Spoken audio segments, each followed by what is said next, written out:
தலைவர்கள் மேடைக்கு வந்துவிட்டார்கள். எதிர்க்கக்கூடிய தோழர்கள் அமர்வாரி கேட்டுக்கொள்ளப்படுகிறது. மேடையை நோக்கி வருகின்ற கூட்டம் வர வேண்டாம். தம்பி, வெளிச்சம் டிவி கேமராக்கு முன்னாடி கொடி இறக்குங்கப்பா. கொடி இறக்குங்க. வெளிச்சம் டிவி மறைக்க வேணாம், கேமரா மறைக்க வேணாம். வாழ்க வாழ்க வாழ்கவே, எழுச்சி தமிழர் வாழ்கவே.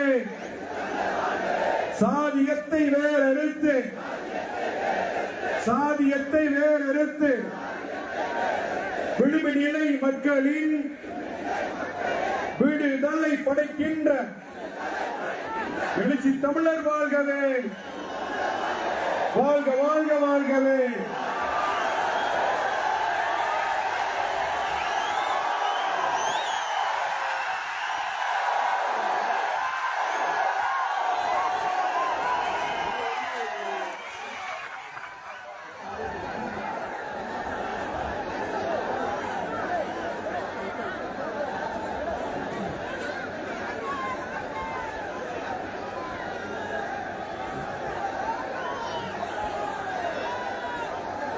காவிரியில் கரை புரண்டு வெள்ளம் எதிர்ந்தெழுந்ததை போல சிறுத்தைகள் இன்றைக்கு திருச்சிராப்பள்ளியை கிணற வைத்திருக்கிறார்கள்.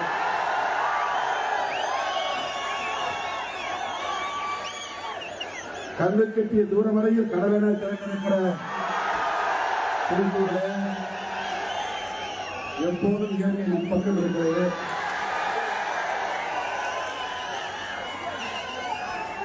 வானம் இருந்திருந்தாலும் நமக்கு சூடு ஆகாது என்பதனால் இப்படி ஒரு குளிர்ச்சியான சூழலை நமக்கு இயற்கை தந்திருக்கிறது. இப்போது தீர்மானங்களை வாசிக்கிறோம்.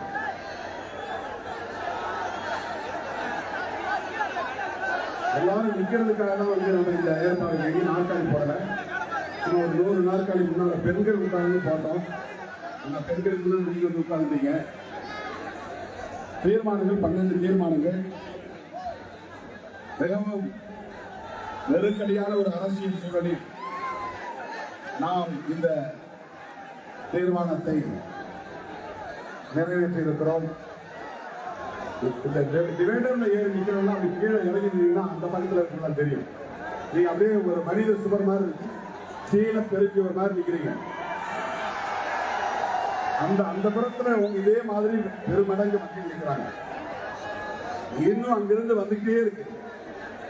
அனுமார் வாழ் இந்த மாதிரி சிறுத்தைகளின் பேரணி வாழ் நீண்டு கொண்டே இருக்கிறது. நாம் முன்னாடி வந்து சேர்ந்து விட்டோம். கடைசியில் வந்து கொண்டிருக்கிற சிறுத்தைகள் இன்னும் 1 கிலோமீட்டருக்கு அப்பால் இருக்கிறார்கள்.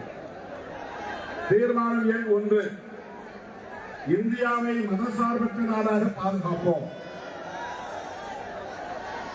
1976ஆம் ஆண்டு 42வது திருத்தத்தின் மூலம் வெரி குட். அதே மாதிரி அந்த டிவைடர் ஏறி இறங்கி பின்னால் இருக்கிற ஜனங்க எவ்வளவு இருக்காங்க நீங்க மறைச்சு அப்படி இறங்கி நின்றீங்கன்னா அவங்களும் பார்ப்பாங்க. தள்ளி நீங்க இறங்கி தயவுசெய்து எல்லாம் முக்கிய பொறுப்பாளர் தான் இறங்கிக்கிறீங்க. கீழே பின்னால் எவ்வளவு இறங்கிக்கிறாங்க கொஞ்சம் கீழே அது வயர் அது வந்து எலக்ட்ரிக் வயர். தயவுசெய்து பிடிக்காதீங்க. தம்பி இறக்கு.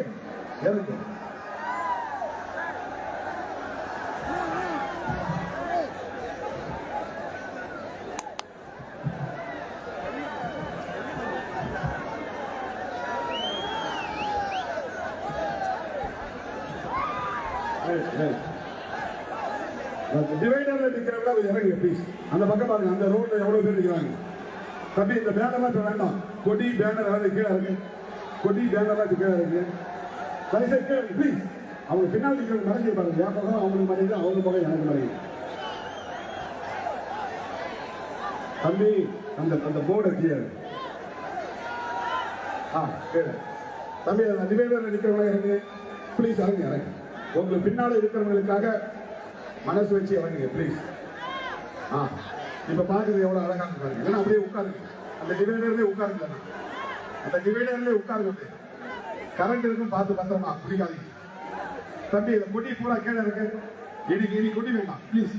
கொடி அப்படியே கொடி கீழே கீழே படுக்க போடுங்க. கொடியா கீழே படுக்க போட அது பூரா கம்பியை கூட தூக்கிட்டு போயிருங்க. நாங்க பணம் கட்ட வேண்டியது இருக்கு.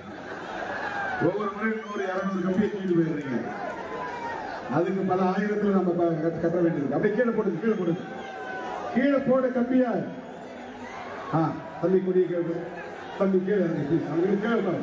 கீழே உட்காருப்பா. உங்களுக்கு பின்னால் இருக்கிறவங்க மறக்காதுப்பா. கீழே இறங்கி பேசிக்கிறாங்க. உங்களுக்கு பின்னால் நிற்கிறவங்க மறக்காது. எவ்வளவு பேர் இருக்காங்க. தீர்மானம் எண் 1 1976ஆம் ஆண்டு 42வது திருத்தத்தின் மூலம் அரசமைப்பு சட்டத்தின் வகுப்புரையில் சேர்க்கப்பட்ட சோசலிஸ்ட், செக்யூலர் ஆகிய சொற்களை நீக்க வேண்டும் என்று பாஜகவினர் தாக்கல் செய்த மனுவை உச்ச நீதிமன்றத்தின் 2 நீதிபதிகள் கொண்ட அமர்வு 2024ஆம் ஆண்டு நவம்பர் மாதத்தில் தள்ளுபடி செய்துவிட்டது. ரொம்ப முக்கியமான செய்தி. அம்பேத்கர் எழுதிய அரசமைப்பு சட்டத்தில் அந்த பிரியாம்பிள் என்கிற முகப்புரையில் இருக்கிற முக்கியமான 2 சொற்களை நீக்கும்படி யார் வழக்கு போட்டதுன்னா பிஜேபி. ஏன் இந்த பேரணி நடத்துறனா அதுதான் காரணம். அம்பேத்கர் எழுதிய சட்டத்தில் கை வைக்க பார்க்கிறார்கள். அனுமதிக்கலாமா? ஒருபோதும் அனுமதிக்க கூடாது. அந்த மனுவை உச்ச நீதிமன்றம் தள்ளுபடி செய்துவிட்டது.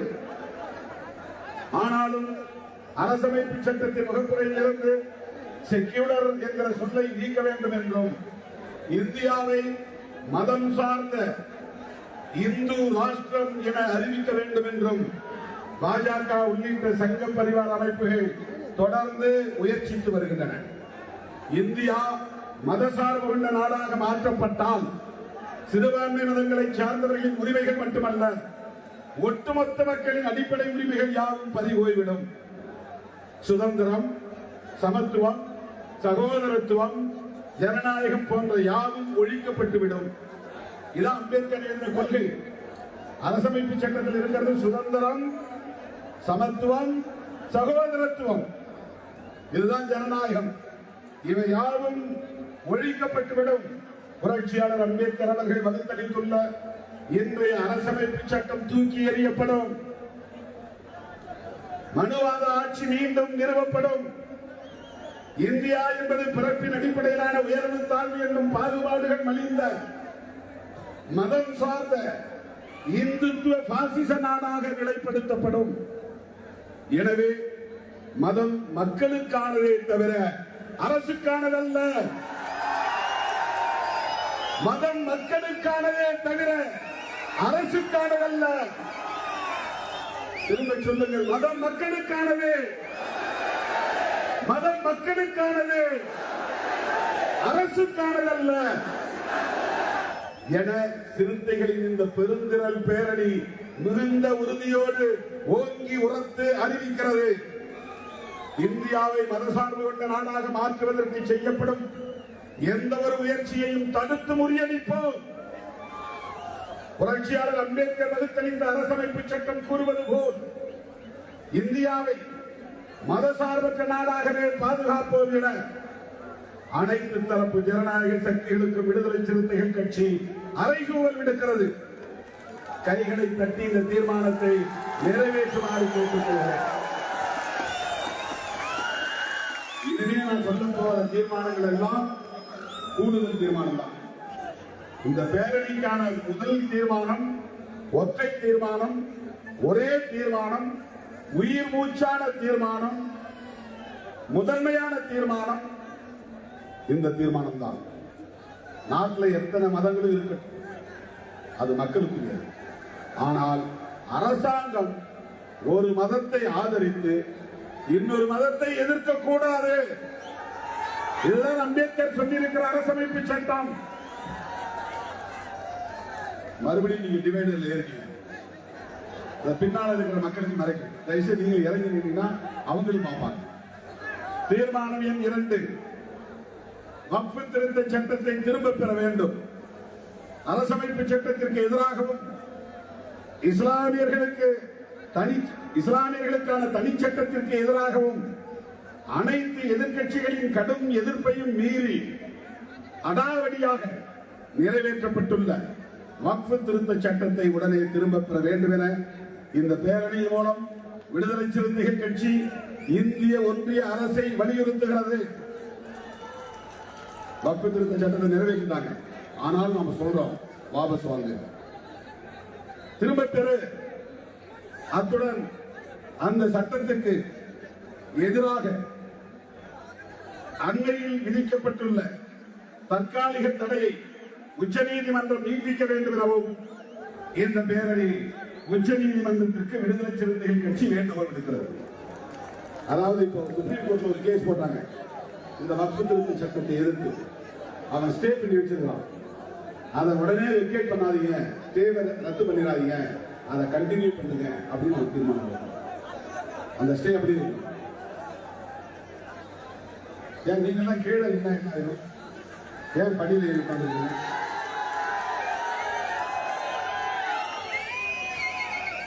மூன்றாவது தீர்மானம், குடியுரிமை திருத்த சட்டத்தை திரும்ப பெற வேண்டும். இது கொரோனா டைம்ல கொண்டு வந்தாங்க, நிறைவேற்றினாங்க.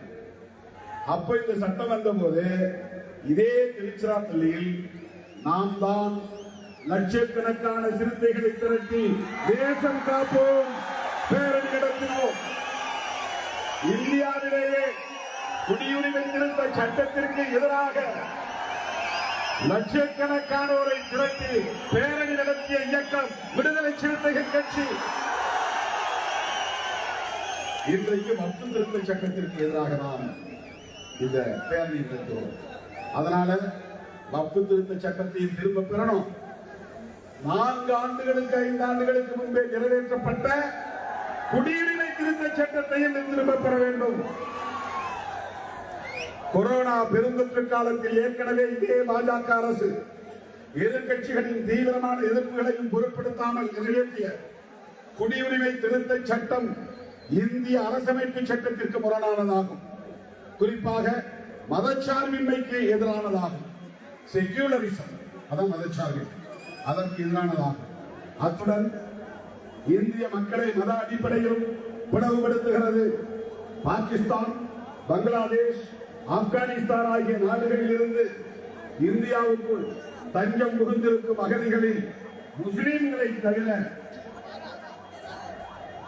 மற்ற மதத்தினருக்கு குடியுரிமை வழங்கிட இந்த திருத்த சட்டம் இந்த திருத்த சட்டம் வழிவகை செய்கிறது. முஸ்லிம்களுக்கு எதிரான அந்த அப்பட்டமான பாகுபாட்டை ஐநா மனித உரிமை கவுன்சிலின் ஐநா பொதுச் செயலாளரும் கண்டித்துள்ளார். உலகின் பல்வேறு நாடுகள் இது மத ரீதியான வன்முறைக்கு வழிகோடும் என்று சுட்டிக்காட்டியுள்ளன. ஐநா மனித உரிமை கவுன்சிலும் ஐநா பொதுச் செயலாளரும் கண்டித்துள்ளார். இந்தியா முழுவதும் ஜனநாயக சக்திகளை எதிர்த்து போராட்டங்களை நடத்தின. ஆனாலும் அந்த சட்டத்தை திரும்ப பெற மோடி அரசு மறுத்து வருகிறது. இந்நிலையில் இஸ்லாமியர்களை 2ஆம் தர குடிமக்களாக்கும் குடியுரிமை திருத்த சட்டத்தை திரும்ப பெற வேண்டும் என இந்த பேரணி ஒன்றிய அரசை வலியுறுத்துகிறது. கைகளை தட்டி இந்த தீர்மானத்தை நிறைவேற்றி தருமாறு கேட்டுக்கொள்கிறோம். அடிக்கடி கைகள் சுறுசுறுப்பாக நிமிர்ந்து கைகள். தீர்மானம் எண் 4, தேசிய மக்கள் தொகை பதிவேடு, தேசிய குடிமக்கள் பேரேடு ஆகியன தயாரிப்பதை கைவிட வேண்டும். 2021 மேற்கொள்ளப்படாமல் ஒத்தி போடப்பட்ட மக்கள் தொகை கணக்கெடுப்பு நடவடிக்கை 2027 மேற்கொள்ளப்படும் என்று, அது சாதிவாரி மக்கள் தொகை கணக்கெடுப்பாக இருக்கும் என்று ஒன்றிய பாஜக அரசு அறிவித்துள்ளது. மக்கள் தொகை கணக்கெடுப்பை மேற்கொள்ளும் போது தேசிய மக்கள் தொகை பதிவேட்டையும் தேசிய குடிமக்கள் பேரேட்டையும் தயாரிக்க மோடி அரசு திட்டமிட்டுள்ளது.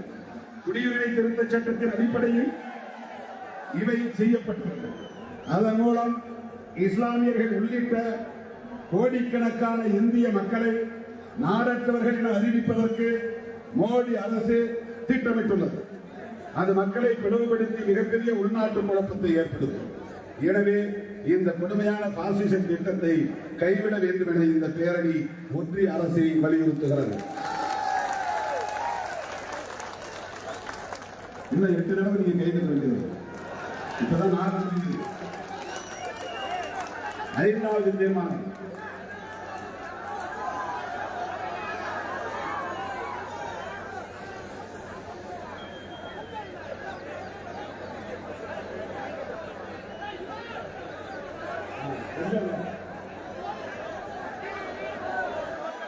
சரி சரி சரி வந்து சேர்றாங்க. நம்ம சிறுத்தைகள் எப்படி வந்துவாங்க? போலீஸ் மறிச்சா கூட விட மாட்டாங்க. வரக்க விடுங்க. அங்க வண்டியை பாதி வண்டி மேல மறிச்சுட்டாங்க நம்ம போலீஸ். இங்க இடம் திருச்சி தாங்காதுல நாம வந்தா காப்பாற்றி ஒன்றாக திருச்சி திணறும் போலீஸ். அதனால என்ன